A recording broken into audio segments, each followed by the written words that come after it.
Good afternoon. In just a few moments, we expect to learn more about today's mass shooting at a synagogue in Pittsburgh. There you see the podium that's been set up in Pittsburgh. Law enforcement officials are going to be speaking any moment now. Earlier today, a gunman killed at least 8 people at the Tree of Life Synagogue in Pittsburgh's Squirrel Hill neighborhood.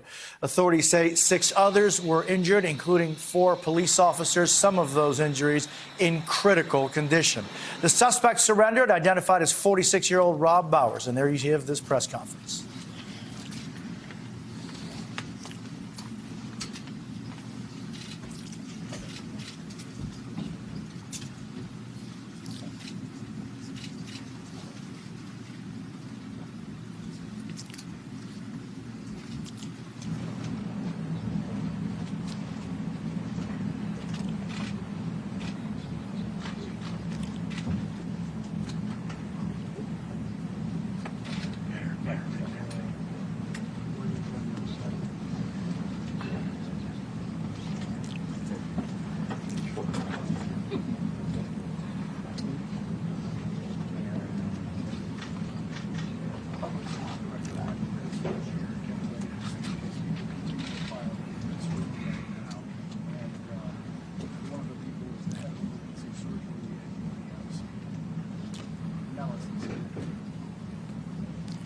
Good afternoon. My name is Wendell Hissrich. I'm Public Safety Director of the City of Pittsburgh. To my left is Scott Schubert, Chief of Police. First off, on behalf of the city, our hearts go out to all the victims that have been involved in today's tragedy. These incidents usually occur in other cities. Today, the nightmare has hit home here in the city of Pittsburgh. As you're well aware, the Tree of Life Synagogue at 5898 Wilkins Avenue. At 9:54 this morning, calls were received at the Allegheny County Emergency Operations Center that an active shooter was inside the building. At 9:55, officers were dispatched. Apparently, an initial confrontation between the subject and the officers occurred, injuring 2 of the officers. 2 additional officers were injured during the altercation. Those were SWAT officers. Multiple agencies responded to this incident this morning, and without their courage, this tragedy would have been far worse. Those include numerous state, county, and federal agencies, as well as neighboring EMS services, along with the City of Pittsburgh. Additionally, the dispatchers, the physicians, nurses that assisted in this incident should also be commended. There were 11 fatalities as a result of the shooting incident. There were no children. There were additionally 6 injuries, to include 4 of the police officers. That does not include the suspect. Chief Schubert has visited several of the injured officers. He will update you, as well as the doctor will give you a current update on the victims that are currently being treated. Personally, I would like to thank every agency that responded today, as well as the dispatchers, the FBI. As you are aware, this is a federal crime, and both SAC Bob Jones and U.S. Attorney Scott Brady will discuss that. I would like to take a few minutes and allow Scott Schubert to discuss the officers, what they encountered when they arrived at the scene this morning. Chief. Thank you, Director.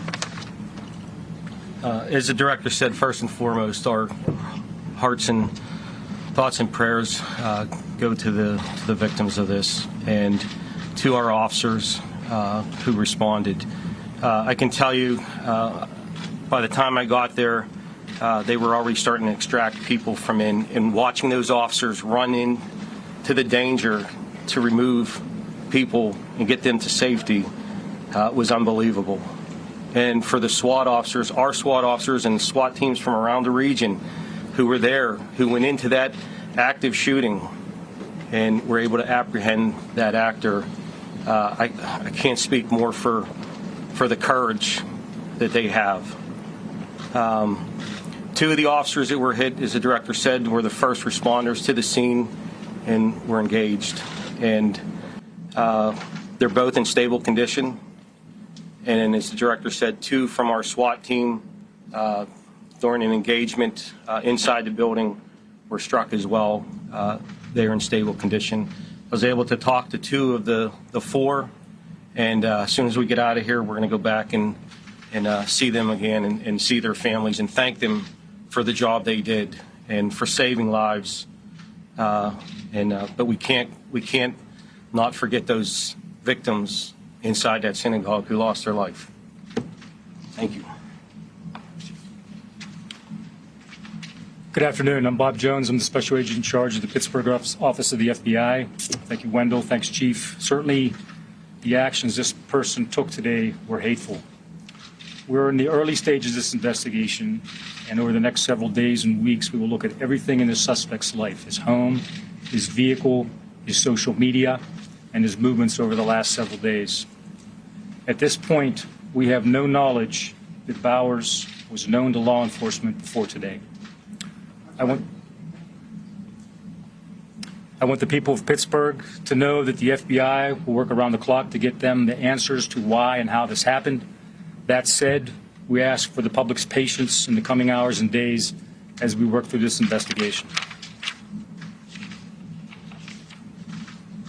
This is the most horrific crime scene I've seen in 22 years with the Federal Bureau of Investigation. Members of the Tree of Life Synagogue, conducting a peaceful service in their place of worship, were brutally murdered by a gunman targeting them simply because of their faith. The suspect's full motive is unknown, but we believe he was acting alone. At this time, the FBI has significant resources in and deploying to Pittsburgh from our laboratory division, our critical incident response group, our Office of Victim Assistance, and our operational technology division. I can't say enough about the actions of the Pittsburgh Police SWAT team, and the Allegheny County Police. Had it not been for the quick and heroic response, this would have been much worse. Thank you very much. Now I'll turn it over to Governor Wolf. Thank you. I'm Governor Tom Wolf, Pennsylvania, and today words simply, I can't express the sadness that all Pennsylvanians feel for what happened today. I want to give my condolences, first of all, to the victims of this tragedy, their families and their friends, and to this community. The shooting is being investigated by the FBI as a hate crime. My heart breaks for the members of the Jewish community. Today, all of Pennsylvania mourns with you. Anti-Semitism has absolutely no place in our Commonwealth. Any attack on one community of faith in Pennsylvania is an attack against every community of faith in Pennsylvania. And I want the Jewish community across the Commonwealth and across the country to know that we stand in support of you as we together mourn this senseless act of violence. The Shabbat is a time for reflection. It's a time for finding peace, not for violence. Pennsylvania's Jewish community is strong, it's vibrant, and resilient. Now is the time more than ever to come together and to support each other. I have spent today with first responders, with local leaders, and I am in awe of the bravery displayed by law enforcement, those folks who help to keep people safe, to aid victims, and to prevent further tragedy. Federal, state, and local law enforcement are working in concert to investigate this tragedy and to maintain public safety. At the state level, the Pennsylvania Emergency Management Agency and the Department of Health are in contact with local officials to assist any unmet needs. The Pennsylvania State Police have been on the scene already and are coordinating with federal and local law enforcement. Pennsylvania State Police's SWAT team, the helicopter, K-9 units, and bomb technicians have all responded and are all assisting. My thoughts right now are focused on the victims, however, their families, their friends, and making sure that law enforcement has every resource that they need. In the aftermath of this tragedy, we must all come together. We must take action to prevent these tragedies in the future. We simply cannot accept this violence as a normal part of American life. These senseless acts of violence are not who we are as Pennsylvanians. They're not who we are as Americans.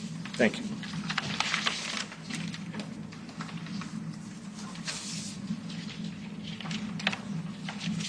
Good afternoon. I'm Scott Brady. I'm the United States Attorney for the Western District of Pennsylvania. Today is a tragic day for Pittsburgh, and it's a tragic day for our brothers and sisters in the Jewish community. On behalf of the Attorney General and the entire United States Department of Justice, we want to express our deepest and most heartfelt condolences to the victims and their loved ones, the Jewish community, and everyone who is affected by this terrible and unspeakable act of hate. I spoke with General Sessions today, and he wanted me to also express his condolences and know that he stands with Pittsburgh and with Pittsburgh's Jewish community. The actions of Robert Bowers represent the worst of humanity. We are dedicating the entire resources of my office to this federal hate crime investigation and prosecution, and we expect to file criminal charges shortly, perhaps as early as today. Please know that justice in this case will be swift and it will be severe. I want to echo the comments of Chief Schubert and the bravery that was exhibited by the SWAT teams of Pittsburgh Police and the Allegheny County Police. They ran toward gunfire to keep people safe. And they exemplified today the best of all of the traditions of law enforcement and of the Pittsburgh Police. Know that we're working together with our federal, state, and local law enforcement partners to gather all the facts. The cooperation of law enforcement has been outstanding. I was at the scene today, which, as was stated by Special Agent Jones, was a horrible scene to witness. And yet, all of the federal, state, and local partners stood together in concert and are working together to solve this. We deeply appreciate the response of the Pittsburgh Police, the FBI, Allegheny County Police, and all of our law enforcement partners who are working so hard. Know that we will work day and night for justice for the victims of this crime, and please know that we'll continue to update you as we are able. Thank you.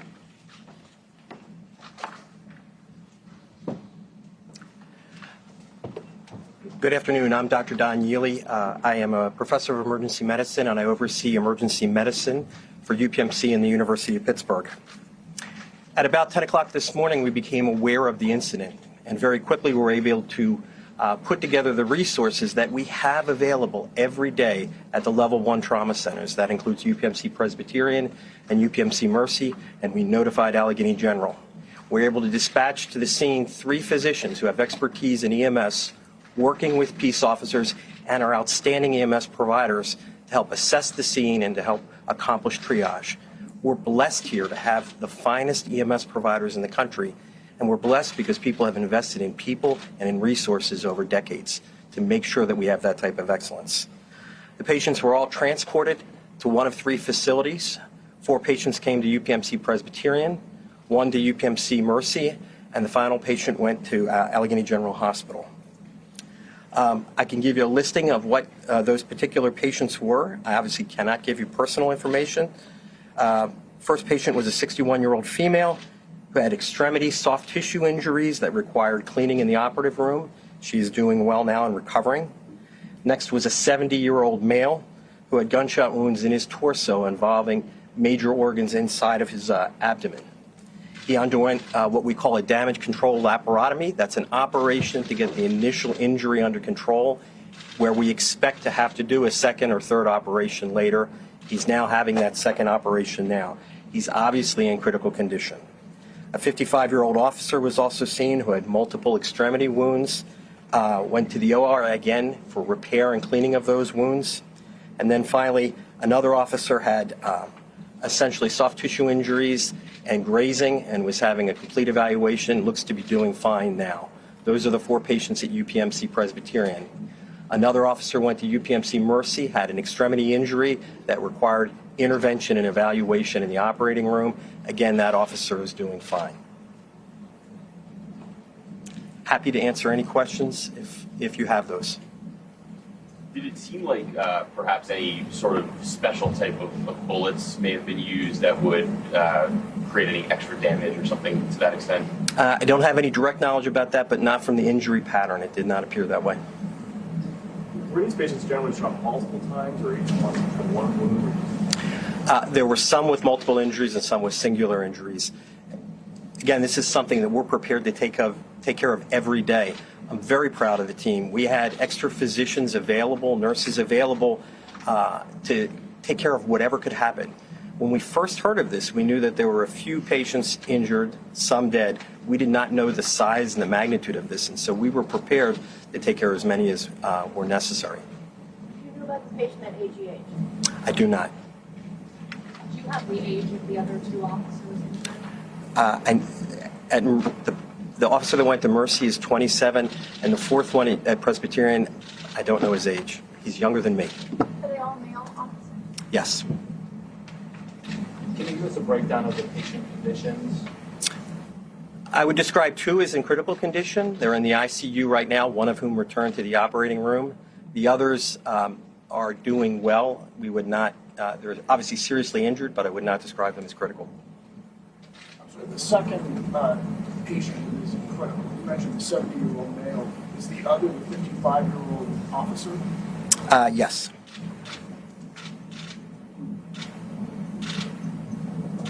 We'll take a few other questions one at a time, please.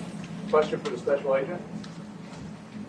Can you talk, sir, about the caliber of ammunition and perhaps the weapon that was involved? I don't know the calibers at this point. We think one was an assault rifle, and we know that the suspect had at least 3 handguns on him at the time. Sorry, what? An assault rifle and 3 handguns in the facility? Is it clear how he obtained them? Don't know at this time. Do you know whether he had any specific connection to Tree of Life or that location? Do not know that at this point. How old is the suspect in Mercy's trial? He is a Pittsburgh resident. I don't know his age at this point. What sort of precautions are being taken entering his apartment right now? We would take all precautions as we would with any search warrants. We don't know if other weapons are in there, but we would proceed with caution. Is the bomb squad part of that process? We would put the bomb squad in any scenario like this where we would anticipate the devices, but we have no information at this point that there are IEDs present. How long was he in the synagogue before he was brought into custody? Approximately 20 minutes. What sort of condition is the suspect in? And is he speaking with law enforcement? I'll turn it over to Wendell. I will not get into whether or not he's speaking with the authorities. However, my understanding was he was transported to the Allegheny General. He's in fair condition with multiple gunshot wounds. Have you found any body armor? I do not have that answer at this point. Does anyone, have the investigators have that answer? Flak jacket, body armor? Don't know at this point. Can you tell us a little bit more about the service that was going on inside in the gunman? I don't. I know a service was taking place. I'm not quite sure of exactly which kind. Okay, there have been reports it was a baby naming, Yes, we heard that as well. but you can't confirm. I can't confirm that at this time. Was the gunman shot by police or were there self-inflicted gunshot wounds? We believe it was police, but definitive determination will have to be done with the investigation being conducted by the FBI. The ages of the people who were killed, or any other information about them at this We do not. We're hoping to have a follow-up press conference tomorrow, and at that time a representative from the medical examiner's office will be there. No children were killed, is that what somebody said? There are no children among the deceased. I'm sorry? Were children among the injured at all? I don't believe so. Were they present? We are still talking to the many witnesses at this point, so. Did the gunman shout anything before he opened fire? We don't have that information at this point. Are local synagogues in Pittsburgh on lockdown at this time? I don't know about lockdown, but we will certainly make sure that the information is passed so they can take necessary precautions. Should people of the Jewish faith in Pittsburgh be worried or be on alert, or do we think that the threat has been? We think the threat has been eliminated. Again, we don't think that anybody has been associated with this gunman, but we'll continue to look at all angles in the conduct of the investigation. If I could just follow up on that, Pittsburgh Bureau of Police have been notified of numerous services that are being conducted, including a vigil tonight, and we will have adequate police protection at those There was no sites. security at the synagogue this morning. Not that we're aware of. Last question. What can you tell us about the suspect's movements inside the synagogue and what he actually did when he went in there? After he entered the synagogue, it looks like at that point he murdered the 11 parishioners. I believe he was exiting or in the process of exiting the synagogue when a Pittsburgh uniformed officer engaged him. That Pittsburgh officer was subsequently wounded. He withdrew, and as he withdrew, the defendant or the suspect went back into the synagogue in order to hide from SWAT officers who were moving towards the scene. And that's all we know at this point. And what's his status medically? Is he injured? The suspect. He is.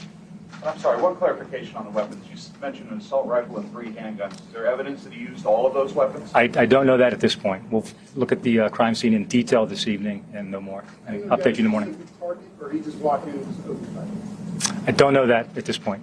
Thank you, everyone.